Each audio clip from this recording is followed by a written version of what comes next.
Je suis venu ici tant de fois. Tant de fois j'ai traversé depuis Nasbinal ou Saint-Chély la table nue de l'Aubrac où miroite l'herbe rase avant de tomber dans ces vallées bruissant de verdure et d'oiseaux. J'ai le pas lourd du pèlerin fatigué, mais je reconnais cette joie intérieure depuis que je l'ai vue, accrochée au versant comme un nid à la falaise, les tours familières, le cœur qui rougeoie, cette vieille maison de foi où je vais bientôt me poser.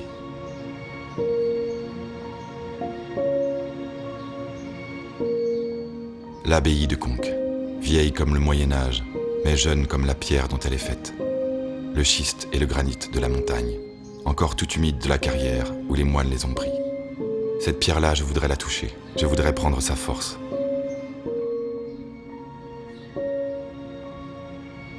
Et voici le grand tympan du jugement dernier. Avec lui aussi, c'est comme une retrouvaille, le grouillement de l'enfer et l'ordre du paradis. Abraham et les saints innocents, à l'abri des murs de la Jérusalem céleste. Marie et Saint-Pierre, précédant les saints.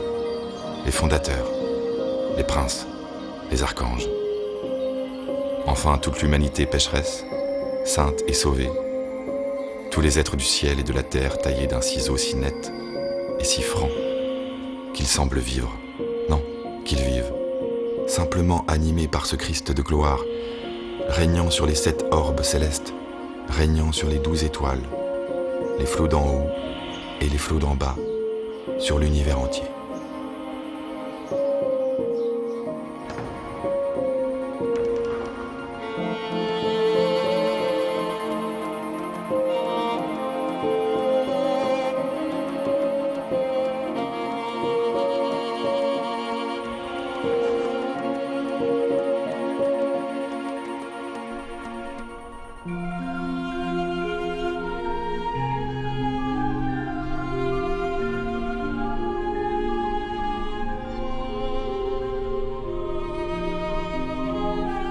Oui, Conques, je suis arrivé.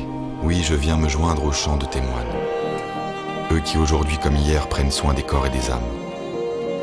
Des corps par l'hôtellerie où j'irai déposer mon sac. Des âmes par la prière qui s'élèvent aussi droit que tes colonnes, comme un rayon de soleil dans une grande futaie. Ici, tout monte vers Dieu d'un seul jet, et c'est en haut que joue la lumière, feuillage immatériel, neuve, douce, vivante.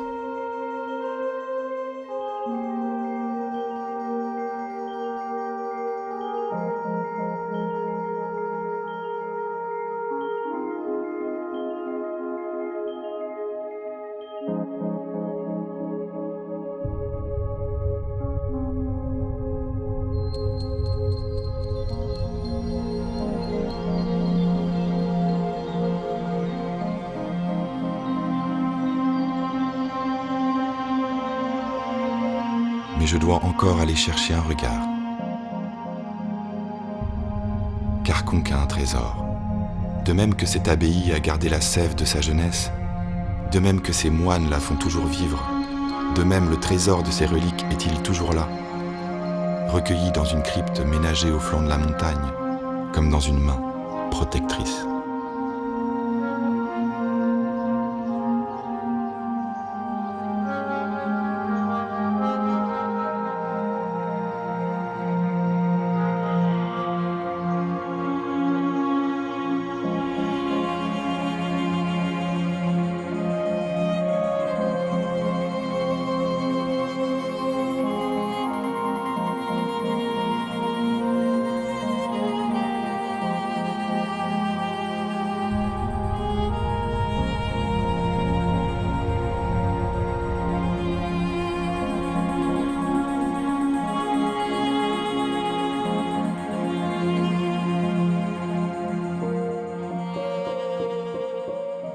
Le A de Charlemagne, la chasse de Pépin, le reliquaire de l'abbé Boniface, la lanterne de Bégon, le bras de Saint-Georges, les tables d'autel ornées d'émaux, d'intailles et de cornalines, tout ce jaillissement d'or et de pierres rares. Et je m'arrête enfin devant la majesté de Sainte-Foy. Elle est aussi splendide, hiératique et étrange qu'une icône, la petite martyre de l'Antiquité revêtue comme une impératrice, les bras tendus vers les pèlerins, et les yeux fixés vers le ciel. Et elle est jeune. moi que le chemin, la montagne et la vie ont usé, je suis devant cette force auquel les siècles n'ont rien pu. Foi, la bien nommée, l'éternelle jeunesse de la foi, inaltérable et précieuse.